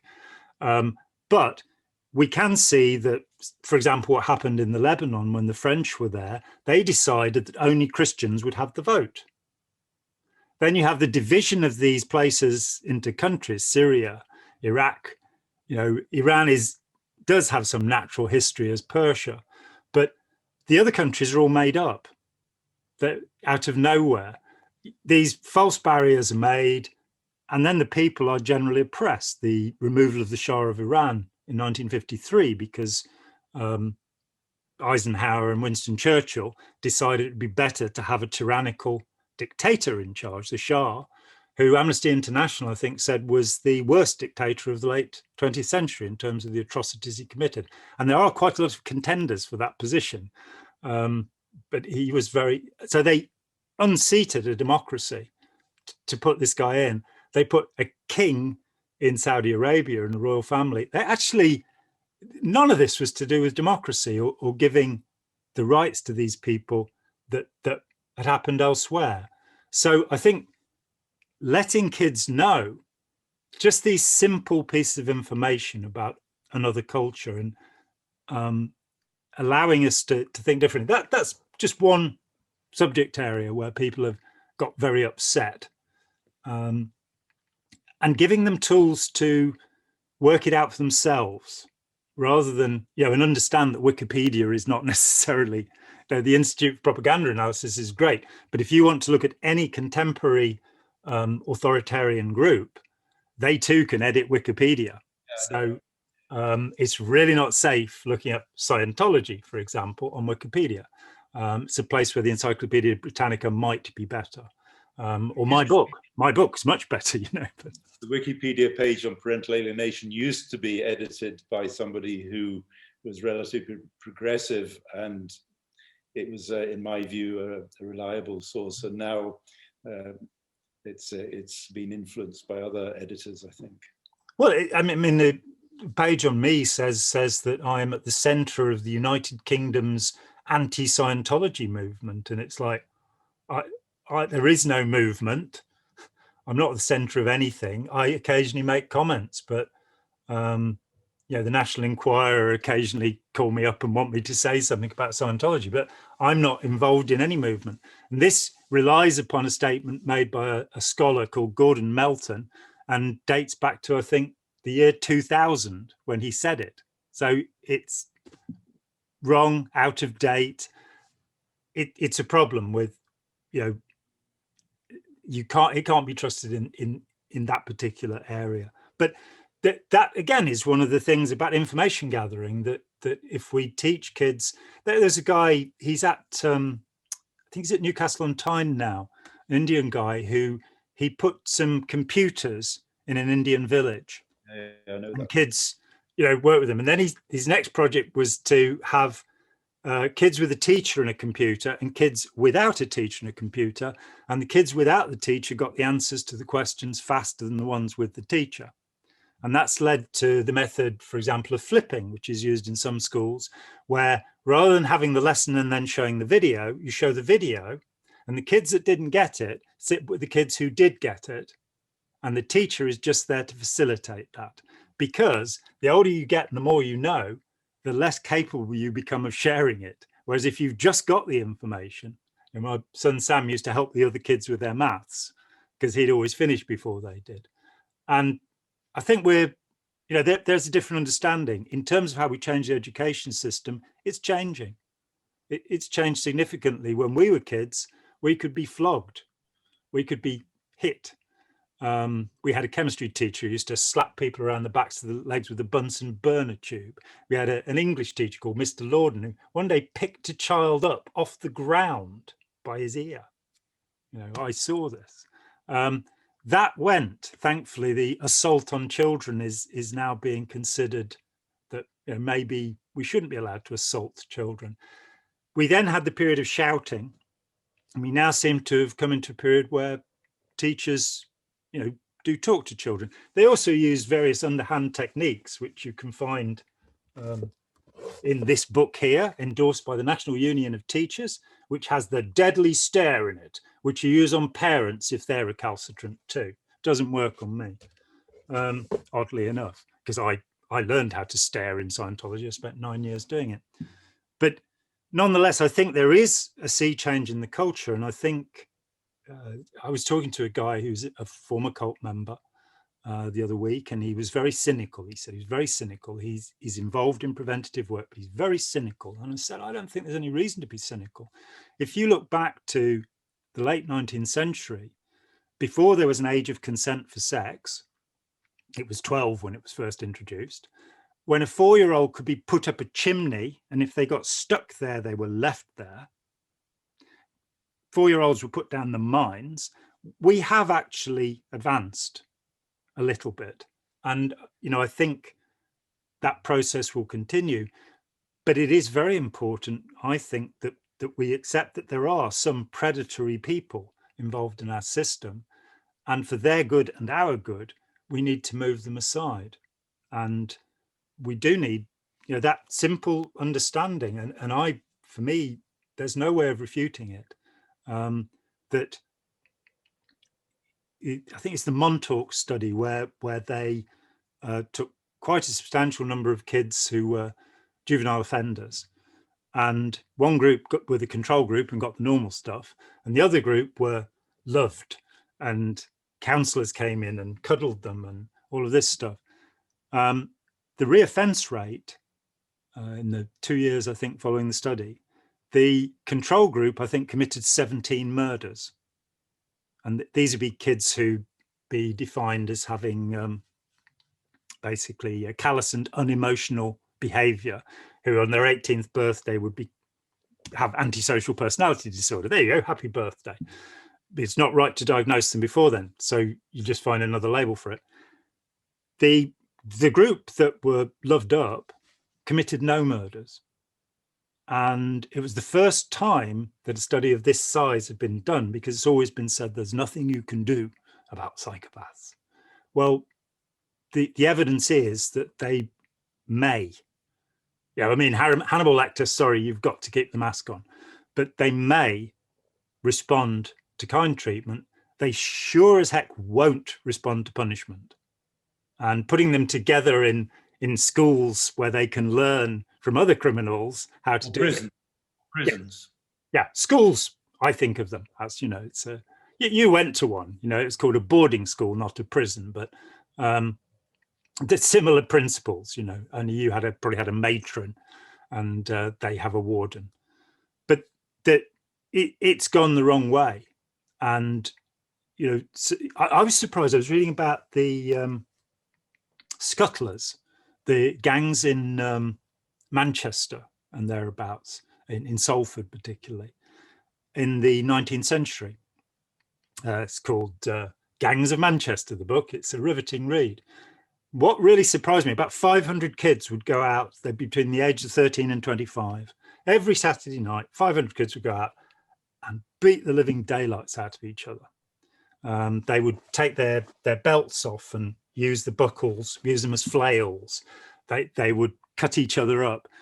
Policemen would have their legs broken in these brawls. What surprised, two things surprised me. Firstly, it was the youth club movement that stopped this. So the Methodist and Anglican churches gave them somewhere else to go, boys' club, what have you, something else to do rather than scuttling, as they called it.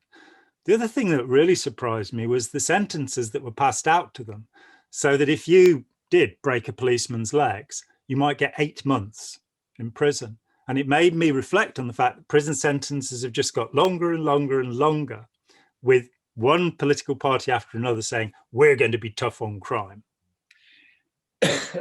That's my generalization for these things that need to be changed but will not, because they require, and again, I recommend you read Chris Dawes' book, Justice on Trial.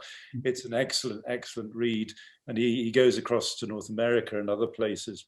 But the thing that prevents change when it needs to be changed in prisons, drug war, and so on, is because it requires elected people, politicians, but also in America, sheriffs and so on, and then business people who run the prisons. Somebody needs to stand up and say, in effect, I'm going to be soft on crime. And it will never be done because people who say I'm soft on crime don't get elected. Well, it's curious you should say the only political solution is a bit like the capital punishment.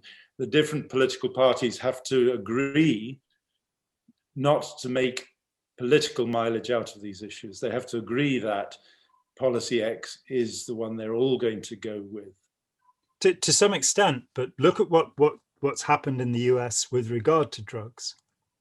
At the last presidential election, one of the things that we don't have, the Americans have, is that anybody can put something onto the ballot to be voted for within a state. That's why there are now 15 states where cannabis is fully legal. 4 more were added in the last election. But in the last election, Oregon decided to decriminalize all drugs at end use. And that's a way, because it's a part of their political process that does not rely on politicians. We'll see what the federal authorities do. But as yet, they've not done anything about the legalization of cannabis. And the statistics that have come in from Colorado, for example, show that the first year of legalization, their tax revenues were brilliant. Alcohol sales went down by, I think, 11%, which is probably a good thing because alcohol is quite a dangerous drug. Yes. And violent crime goes down. So if Canada's legalized, Uruguay was the first to legalize. We've got decriminalization de facto in Holland, in the Czech Republic, in Portugal, and very little concern by most police departments, I should think, in Europe, except for Sweden, which is a bit weird. But in this country, 20 of 40 police departments 20 years ago went to the Home Secretary and said, could we decriminalize cannabis? Because we're wasting so much time on it. And it doesn't lead to any antisocial behavior. So why is it criminal? So changes do happen. Again, we have the consistency or inertia principle, as I think of it, that once you've made a law, it's really hard to change it. There's a campaign in Italy against a food additive, E number whatever. And it took them several years and they were delighted. They won the campaign. And then they realized that the guy who'd started the campaign was dysnumeric. And they'd actually banned a perfectly fine chemical. And nobody could be bothered to spend 5 years getting rid of the, so you do have to be careful about getting your numbers in the right order. But change does happen, and it happens from the grassroots up. It happens when people say, I'm not going to do that. Look at Spain introducing universal basic income this year. And the studies in Alaska and in Finland and in Canada, though they're way too small, have shown that it doesn't mean that people will work less, which is good. It does mean that people who are on the dole, they're unemployed, have much better mental health, because the basic cause of depression in Western society is lack of money. And the basic solution is not Prozac. It's getting people so they're not worried as hell about whether they're going to be able to eat, which has, of course, been inflicted upon all of the poor. And what we still have, the United Nations complains that we have poverty at the level of about 20% in our society, and it's being ignored. Universal basic income, if it works in Spain, then you can crack the numbers. You can say, well, we don't need to, again, governments are always going to be tough on the scroungers. And it always costs more to be tough on the scroungers than the scroungers are taking, and it creates a kind of Gestapo society where people are informing on one another. You just say, well, give people the basic amount of money they need to live, tax it back from those who get more, and dismantle the whole system. We now have, when you're in job seekers allowance, you have to make a certain number of applications for jobs every week. And this is great, except when you get to the other end of it, which is the employer who's receiving 1,000 applications for every job and binning them. It's just making work. It's just forcing. So let the people who want to have the jobs get the jobs. Don't get in their way. And if there are people who want to sit around watching the golf all day, I had a friend who used to he boasted to me once he hadn't left the couch for 8 hours watching the golf. And it's like, did you have a bottle to pee in? I mean, what did you do? Golf, 8 hours, imagine that. A good walk ruined by. But we can see from the numbers, and while Michael Gove has had enough of experts, there are those of us who haven't, and that is, I think COVID-19 has really shown the value of experts, that Taiwan and South Korea followed the protocols laid down that they'd learned from the SARS epidemic. And Taiwan had about 20 deaths, and less than 200 in South Korea, because the day that the first Wuhan case arrived in South Korea, it was reported to the government, they immediately acted. Here and in the US, by not following the science, by not following the experts, tens of thousands of unnecessary deaths have occurred. So, I think people can change their attitudes. To explain it as simply as possible, I suppose we've taken off into various other orbits, but the point you're making is just because something doesn't change as we think a good idea, and it doesn't change by tomorrow, doesn't mean that change won't happen. And it may happen a bit like cholera. It'll happen by some unexpected power. Jon Snow will stop a pump, or Semmelweis will work out that there are bugs about, or something about having clean hands being a good thing. And the other thing is Thomas Kuhn and the structure of scientific revolutions, the idea of the paradigm shift. At the moment, in biology, which is surely now the queen of the sciences, that biology has become the most fascinating area.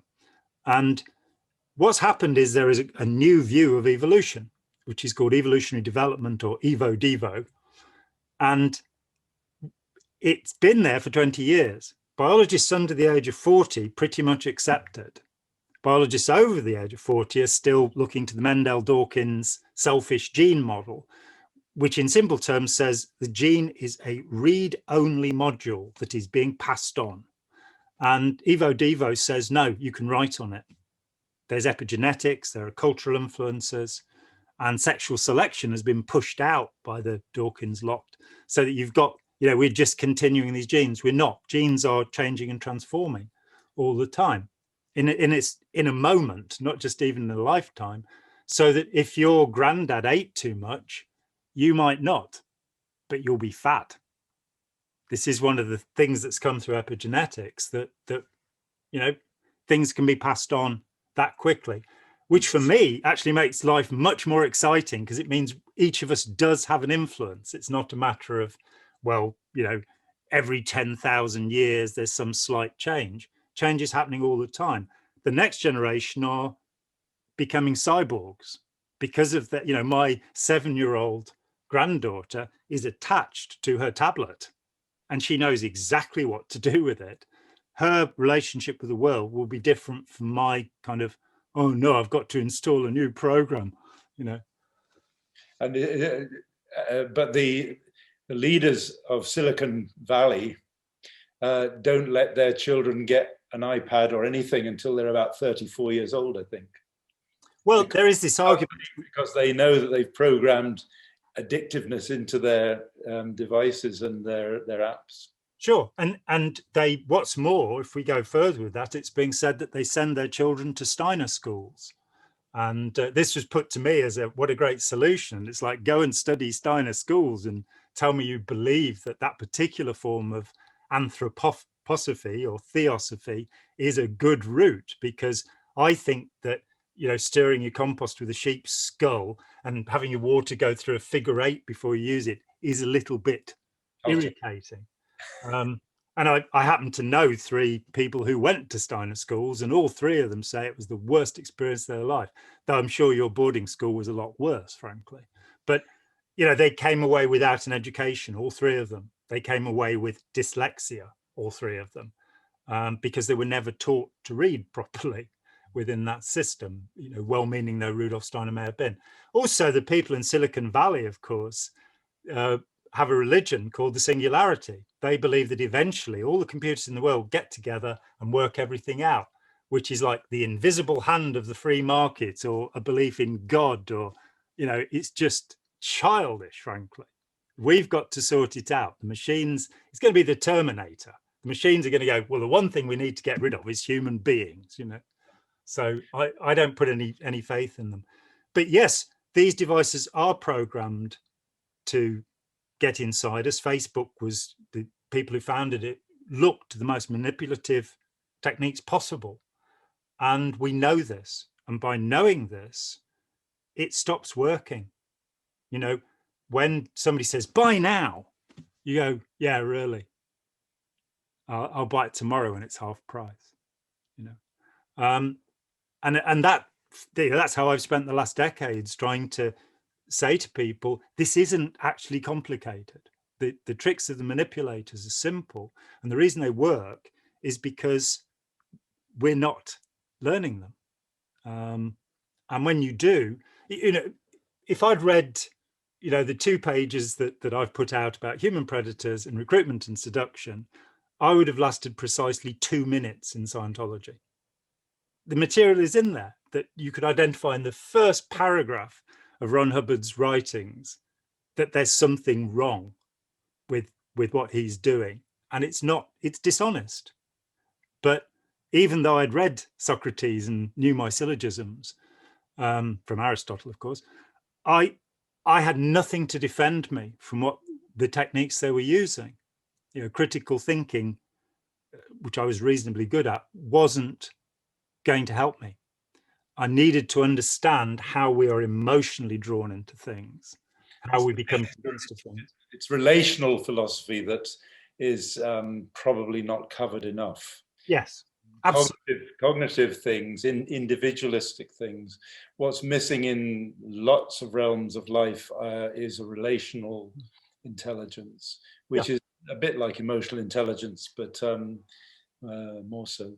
Yeah, and emotional intelligence is a kind of minefield. I think that it's a kind of magic that when John Gottman was first working on it, I think he had some very interesting ideas. Then Daniel Goleman grabbed hold of it and threw it out to the presses. I think Gottman's work has continued. His work on relation, I was shocked. Some years ago, 20 years ago, something like that, met a cognitive behavioral counselor and said, what do you think of John Gottman's work? And she said, who? I said, the most successful relationship scientist in America. She said, oh. I said, would you read his book? She said, no. And you've got this kind of parochial thing. He's run a lab, for 40 years now, to see how people relate. And when he came to it, as you doubtless know, he thought that all the touchy-feely, tell your partner everything sort of stuff was what he'd be proving. And he found that he was wrong.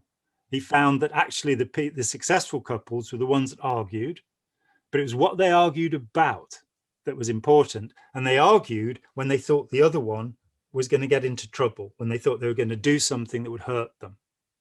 Whereas, he reckoned that he could predict with a 95% accuracy the first meeting with a couple where they'd succeed, because there'd be bids to calm things down from one of them and they'd be rejected. That there'd be a hostile environment. But his work on relationships very good.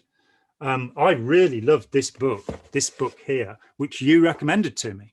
Yes. Raising Parents by Patricia Crittenden. That changed my way of looking at things. The idea that let's look at people from the perspective of their maturity rather than their mental illness. Or, so when I used the term borderline earlier, I'm very hesitant about any psychiatric designation now, because the Dunedin study from New Zealand, where they have 1,000 kids born in 72, somewhere around there, they found 80% of them have been diagnosed with some kind of psychiatric disorder.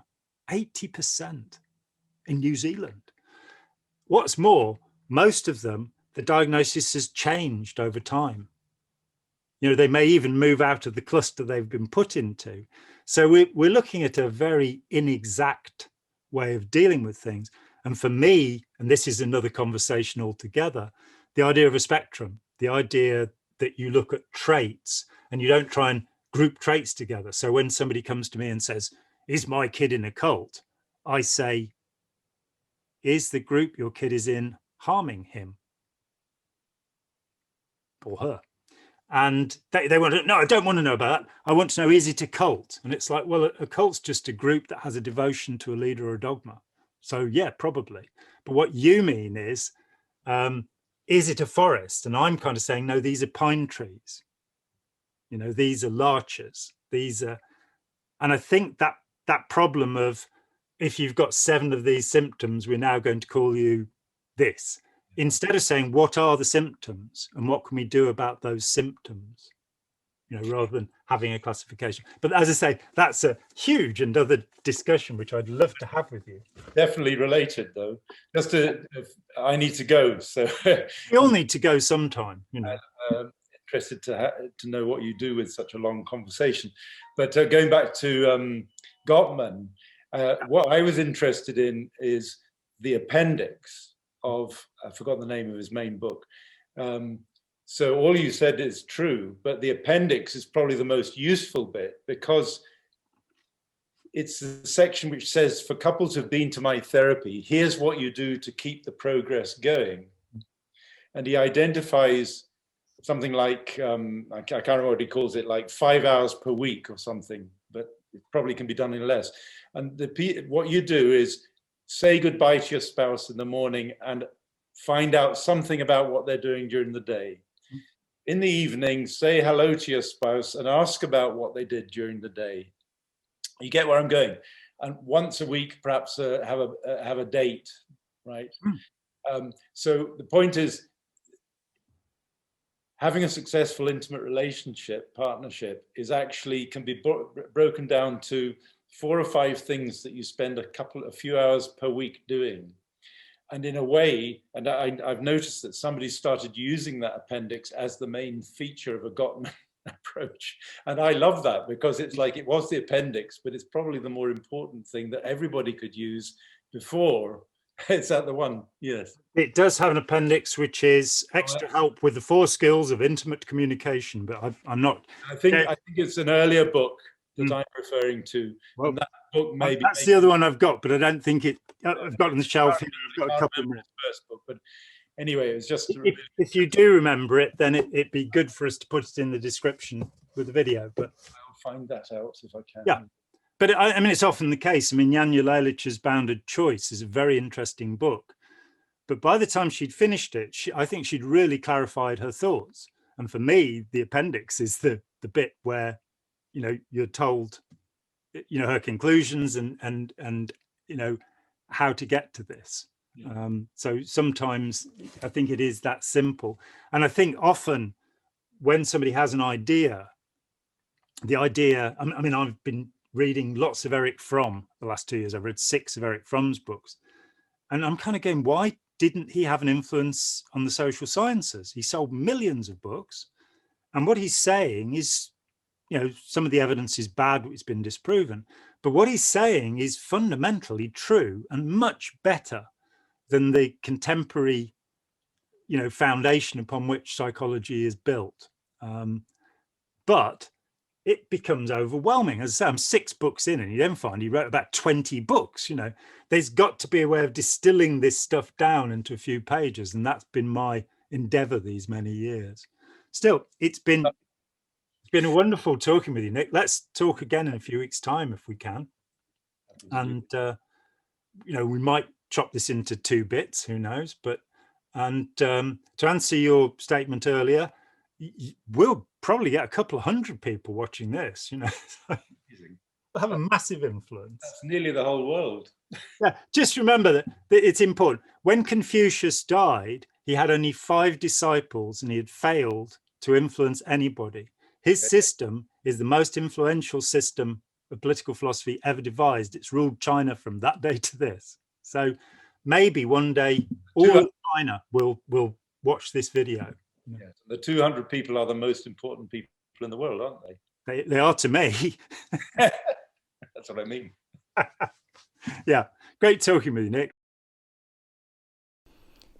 Hi, John here. Thanks for watching. We'd appreciate it very much if you would click like, as well as subscribe, and click the bell for notifications. Every dollar helps, and we welcome new patrons on Patreon, or you can make a one-off payment with any currency through PayPal. Thanks so much.